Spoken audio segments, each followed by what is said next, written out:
네. 어, 박수를 크게 안 내주세요. 박수 크게 해주세요. 네. 감사합니다. 감사합니다. 네. 오늘은 당신이 지금 여기 있는 이유라는 제목으로 말씀 증거하겠습니다.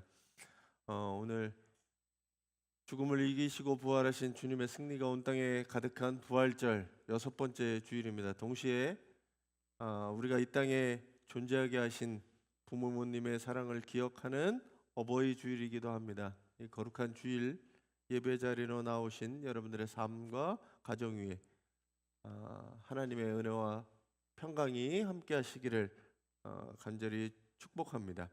옆에 계신 분들하고 인사 잠깐 나누게요. 당신은 하나님의 소중한 설계입니다. 없죠? 어렵죠? 하나님이 당신의 삶을 설계하셨습니다. 이렇게 어려워요. 어,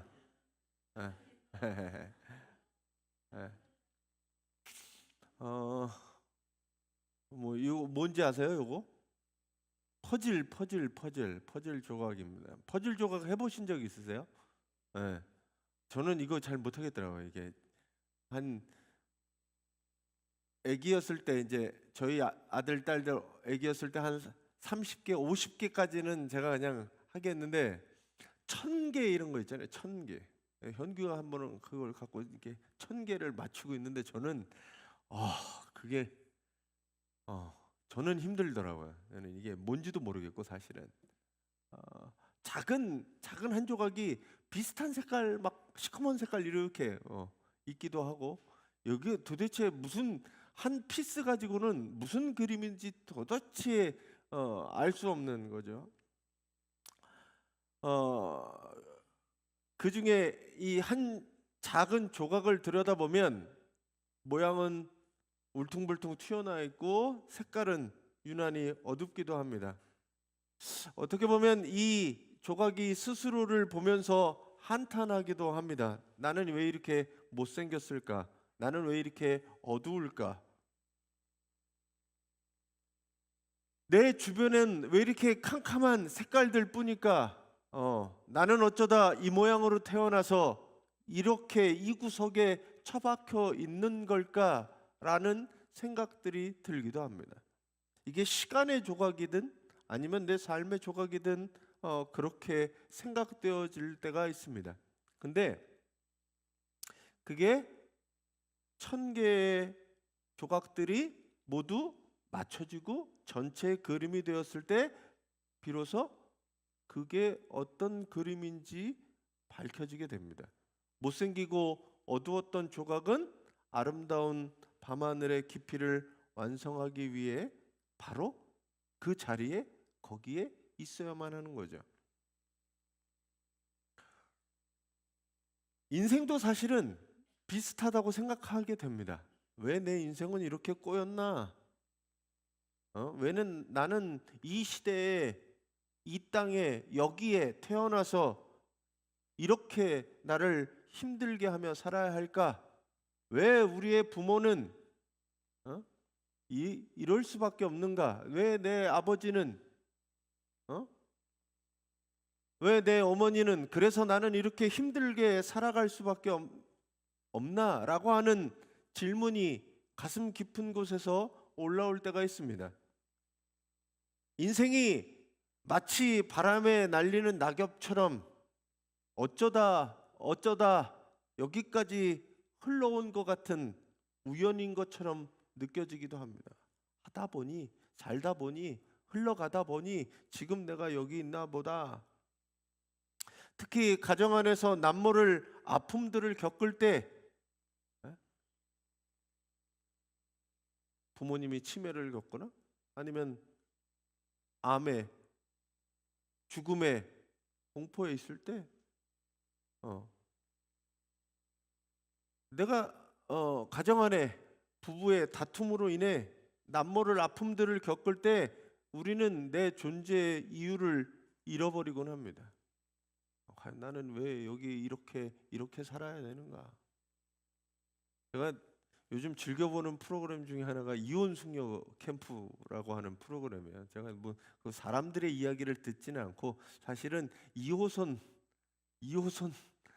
이 상다박 교수죠. 이 이호선 교수의 상담을 사실 듣는 걸 좋아합니다. 여러 가지 인생 스토리를 듣고 해결책을 내주는 거거든요. 근데 그런 사람들을 보면 참 내가 왜 이 사람하고 살아야 되지? 내가 왜 이렇게 흘러가야 되지?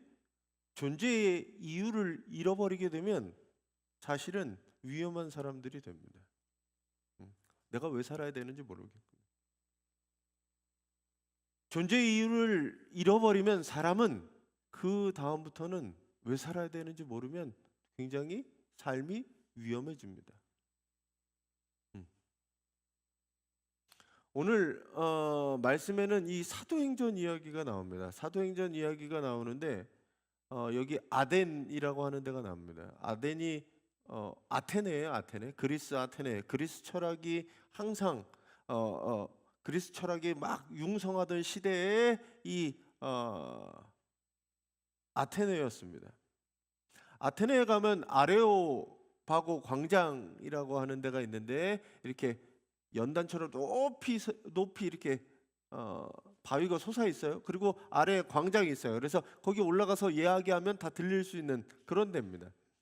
오늘 그 아레오바고에서 바울이 놀라운 선언을 하게 됩니다.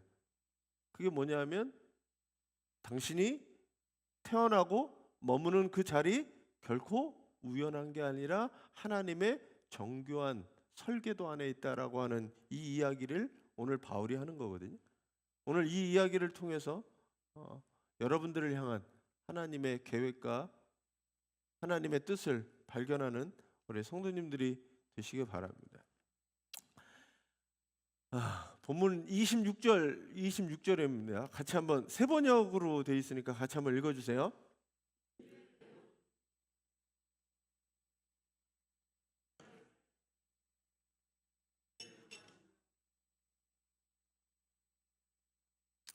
하나님이 사람을 창조하셨는데 우리가 모든 그 사람이라고 하는 카테고리 안에 종족이 다르든 인종이 다르든 뭐 머리 색깔, 피부 색깔 뭐가 다 다르든 사람이라고 하는 것에 다 묶여 있잖아요. 하나님이 사람을 만드시고 그 사람으로 온 땅에 살게 하셨는데 뭐라고 얘기하냐면 그들의 연대를 정하고 거주의 경계를 한정하셨다라고 되어 있습니다. 사람이 살 수 있는 거는 끽해봐야 120년 그 안에 모든 사람은 그 안에서 살게끔 되어 있어요. 그 한계를 정하셨다는 거예요. 그리고 거주할 수 있는 한계도 한정하셨습니다. 북극 이런 데서는 뭐 잠깐 갔다 올 수 있지만 거기서 살 수는 없잖아요.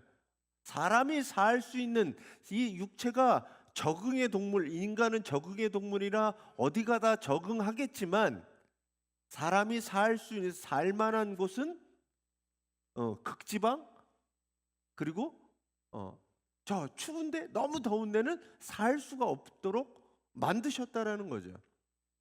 여기에 이 정하시며라고 하는 이 단어가 헬라어로 보면 호리조라고 하는 건데 이게 경계를 긋다 한정하다라고 하는 뜻이 있습니다.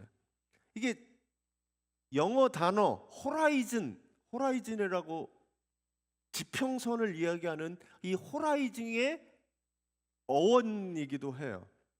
그러니까 인생의 지평선, 내가 볼 수 있는 한계의 끝, 거기까지가 한계라는 거예요. 그 넘어서는 볼 수가 없는 거예요, 사람 눈에. 그게 한계라고 하는 겁니다. 하나님이 지평선을 직접 설계하고 선을 그었다라는 거예요. 우리가 지금 내가 왜 조선시대, 고려시대에 태어나지 않고 지금 2026년 대한민국 땅에 태어났나?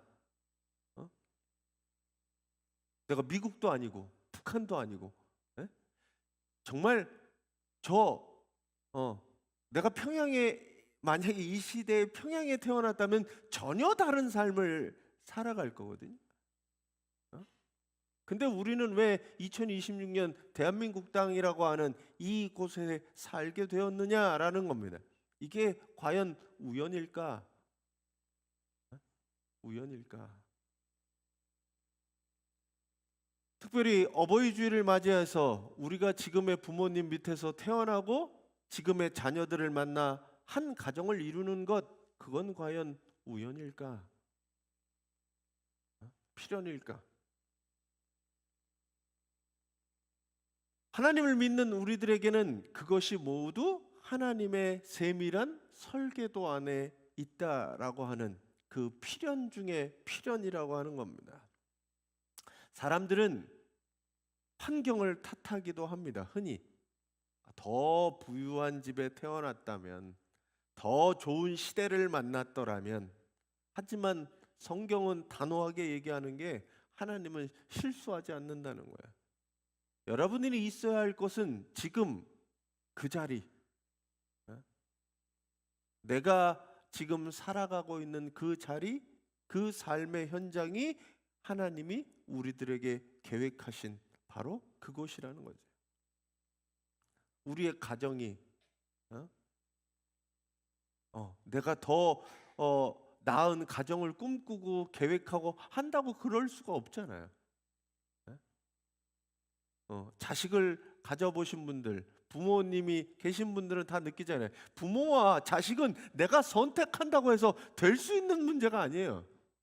내 자식은 뭐 IQ가 얼마고 공부를 얼마나 잘하고 뭐 어떤 재능이 있고 이거를 내가 선택해서 무슨 차 옵션 뽑아서 이거 체크 해갖고 이렇게 해서 나오게 출력하게 나온다는 게 자식이 그렇지 않잖아요.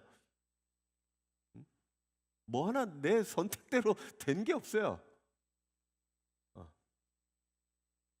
근데 그 모든 것이 하나님의 계획과 섭리 안에 있다라는 거 하는 겁니다. 하나님이 이 지평선이라고 하는 것을 그어 놓으신 것은 우리에게 감옥처럼 가다두는 것이 아니라 보호하는 안전선이라고 하는 거죠. 하나님이 고난 자체를 즐기는 분은 아닙니다. 근데 그 설계자이신 하나님은 어떠한 척박한 땅에서도 꽃을 피워내고 새로운 생명의 역사를 이뤄가시는 분입니다. 하지만 우리들이 살아갈 수 있을 만큼 그곳에 한계를 지어 놓으신 분이라는 거죠. 여러분들의 지금 처한 환경이 비록 거칠고 좁아 보일지라도 그것이 가장 나를 나답게 만드는 하나님의 미세 조정임을 신뢰하시고 그렇게 살아가시기를 간절히 바랍니다. 이런 믿음이 있는 사람이 현실을 부정하지 않고 현실을 살아갈 수가 있는 거예요. 내 현실에, 내 삶의 자리에 충실히 살아갈 수 있다라고 하는 이야기입니다. 더불어서 하나님이 왜 우리를 각자의 지평선, 각자의 삶의 경계를 주셨냐? 모두 다 똑같이 모든 사람이 똑같은 것들을 주시지 않고 평탄한 길을 주시지 않고 때로는 어떤 사람에게는 어려운 굴곡들을 주셨느냐?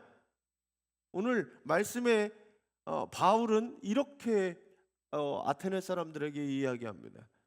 17장 27절이에요. 같이 한번 읽어주세요.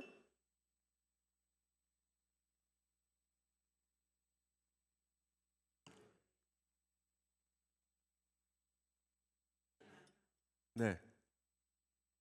왜 하나님이 경계를 짓고 했냐 하면 사람이 하나님을 찾는데 여기 절박한 표현이 하나 나오잖아요.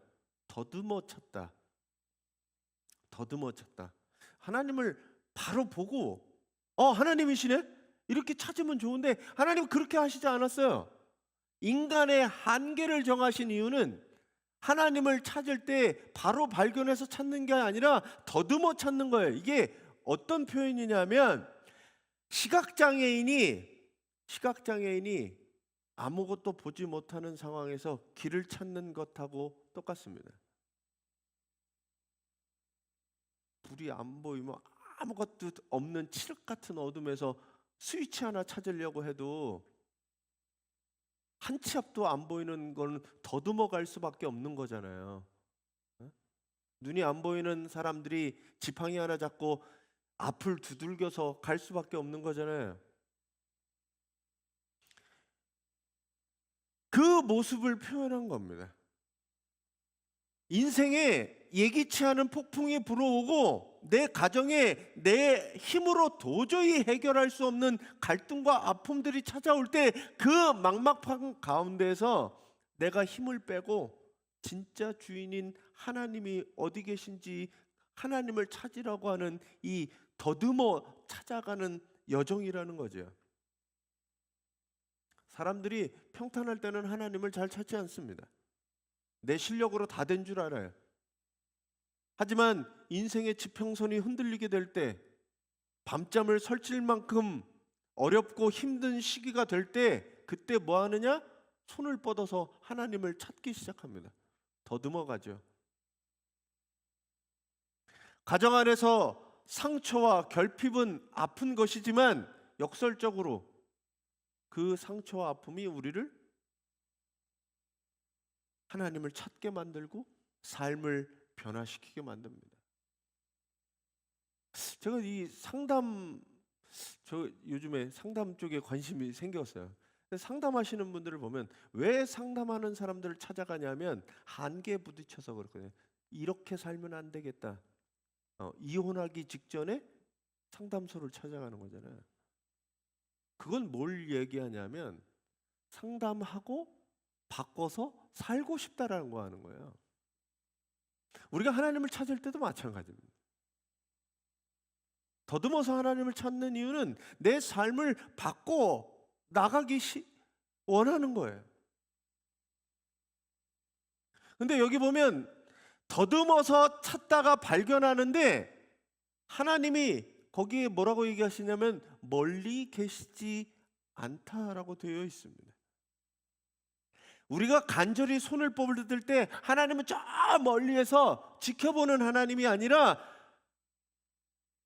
만져질 수 있는, 더듬어 찾는 곳에 발견할 수 있는 곳에 하나님이 계신다는 거죠. 어버이 주일을 맞이해서 부모님의 마음을 한번 생각해 보시기 바랍니다. 자녀가 아파서 끙끙 앓고 있을 때 어느 부모가 나몰라라고 어느 부모가 나몰라라고 멀리 여행 가겠어요? 물수건 들고 뭐 옛날에는 그랬던 것 같아요. 물수건 들고 이마에 올려고 얼마나 아픈가, 열은 얼마나 내렸나 올랐나 그 옆에서 지키고 있지 않겠습니까? 그 아픈 애가 엄마 찾을 때 들리는 그 소리가 들리는 그 바운더리 안에 있지 않겠어요? 하나님께서도 우리의 아버지가 되신다는 것은 사실은 저는 그렇게 믿습니다. 내가 힘들다고 이야기할 때 들리는 곳에 계셔서 우리에게 뭔가 해줄 수 있는 그 위치와 그곳에 계신다는 거죠. 여러분들의 신음소리보다 하나님은 가까운 곳에, 여러분들의 눈물보다 더 깊은 곳에 이미 와 계시고 그곳에 자리 잡고 계신다는 거죠. 그 하나님을 여러분들이 오늘 예배 자리에서 인격적으로 만나시기를 축원합니다. 네. 하나님 만나야 돼요. 예배 시간 동안 기도를 통해, 찬송을 통해 그 하나님을 만나야 돼요. 오늘 여기서 바울이 이야기하는 게 그거예요. 아테네 사람들한테 하나님이 멀리 계시지 않는, 자, 그리스 로마 신화 생각해 보면 거기에 얼마나 많은 신이 있어요. 신전들을 다 지어놓잖아요. 이거는 파르테논 신전, 이거는 아테네 신전, 그 제우스 신전, 뭐 이렇게 신전마다, 아데미 신전마다 막 신을 모시는 신전을 수도 없이 만들었거든요. 근데 그 신들은 가끔 보이지 않는 신이었어요. 그 신이 어디 계시냐? 어디 있는지도 몰라요. 저 하늘 어디? 어? 근데 하나님은 그런 하나님이 아니라고 지금 하나님에 대해서 아테네 사람들한테 이야기하는 겁니다. 너희가 믿는 신들, 신전에 갇혀 있는 신, 아니면 저 멀리 어디에 있는 신, 하나님은 그런 분이 아니라 하나님은 더듬어 찾다가 발견할 수 있는 하나님, 우리의 아픔과 고통 속에 만져지는, 멀리 계시지 않은 그런 하나님을 지금 설명하는 겁니다. 전 여러분들이 내가 경험한 하나님을 그렇게 경험하시고 그렇게 소개하고 이야기할 수 있는 하나님을 만나시기를 바랍니다. 오늘 바울이 마지막 이제 더 나아가서 이야기하는 것은 뭐냐면, 당신들 특별합니다. 아테네 사람들한테 얘기하는 거예요. 당신들 특별합니다. 당신들 정말 종교심이 많고 그리고 당신이 알지 못하는 신에게까지 경배하는 거 보면 대단한 사람들입니다. 그러면서 하나님을 소개하면서 이야기하는 것은 하나님은 이런 하나님이다 라고 소개로 끝나지만은 아니에요. 뭐라고 얘기하냐면 결단을 요구합니다. 자, 같이 한번 읽어주세요. 30절.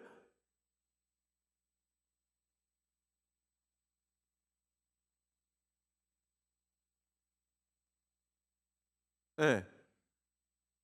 뭐라고 했냐면 하나님을 알지 못하는 시대에는 하나님이 간과하셨어요. 근데 이제는 모든 사람에게 회개하라 명령하셨습니다. 하나님의 우리의 인생을 설계하시는 그 이유는 뭐냐면, 내가 내 인생의 주인인 것처럼 내 고집대로 살았다면 이제 회개해서 돌이키라는 얘기예요. 하나님께로 방향을 틀라는 겁니다. 성경이 말하는 회개는 내가 잘못했다라고 이야기하는 것이 아니에요. 방향을 바꾸는 거죠.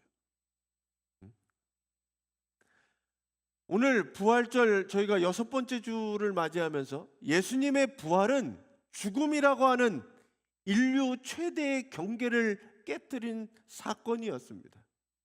더불어서 이제는 옛 삶을 벗어버리고 새 삶을 향해 나오라고 하는 하나님의 강력한 부르심이었습니다. 부활은 막연한 위로가 아닙니다. 부활은 우리에게 위험 있는 선포였습니다. 어버이 주일을 맞이해서 우리가 회개하고 돌이켜야 할 자리는 어디입니까? 가정 안에서 당연하게 여겼던 부모님의 사랑을 우리가 무시하지는 않았는지, 자녀를 내 소유물처럼 여기면서 내 욕심을 투영하지는 않았는지, 우리가 그것들을 돌아보면서 내 주인이 하나님이 되어주셔서 하나님, 내가 내 가정을 내 마음대로 휘두르고 했던 죄를 회개하고 하나님의 뜻에 맞게 이 아름다운 행복한 가정으로 이끌어 가도록 우리는 회개하고 바꿔야 된다라고 하는 겁니다. 그럴 때 부활의 생명력은 우리 가정에 넘쳐지게 될 겁니다. 부활은 돌이키는 자에게 주어지는 새로운 시작에 대한 약속입니다. 너희가 하나님의 뜻대로 살면, 그렇게 십자가의 길을 걸어가면 하나님께서 살려주시겠다라고 하는 이 부활의 약속이라는 거죠. 그래서 부활의 약속을 믿는 사람은 죽음 저편을 생각하고 사는 사람이 아니라 지금 내 삶을 어떻게 바꿔갈까, 어떻게 새롭게 할까를 고민하며 살아가는 사람들입니다. 여러분들의 삶이죠. 세상 사람도 지금의 삶이 뭔가는 바꿔주고 싶을 때 상담사를 찾아가고 의사들을 찾아가서 삶을 바꾸려고 합니다. 어떻게 보면 종교를 믿는 이유도 그거 중에 하나라고 생각합니다.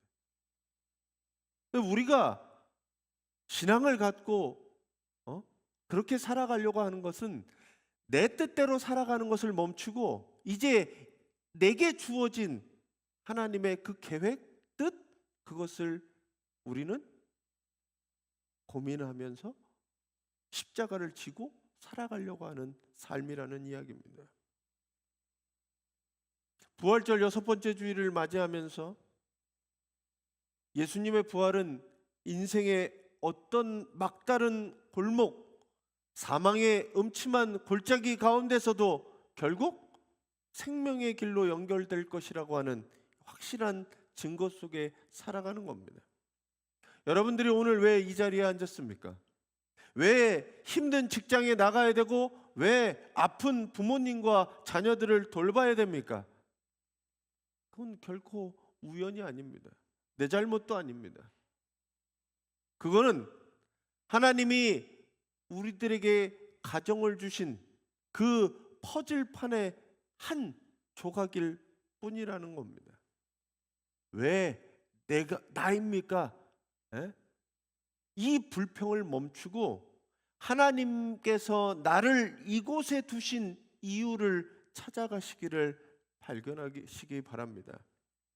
내가 주인이 되어서 방황하던 발걸음을 멈추고 우리 곁에 계시지 않는 부활의 주님과 함께, 멀리 계시지 않는 주님과 함께 걸어가시기를 간절히 바랍니다. 그러면 이 퍼즐 조각이 맞춰지는 순간 아름다운 우리 삶의 모습이 되지 않을까 생각하게 됩니다. 이번 한 주간 여러분들의 맡겨주신 자리, 자녀의 자리, 부모의 자리, 직장에서의 자리, 삶에서의 자리, 그 자리 가운데 하나님이 날 왜 여기에 보내셨을까? 하나님의 뜻을 구하시고 그렇게 살아가시는 우리 성도님들이 되시기를 간절히 바랍니다.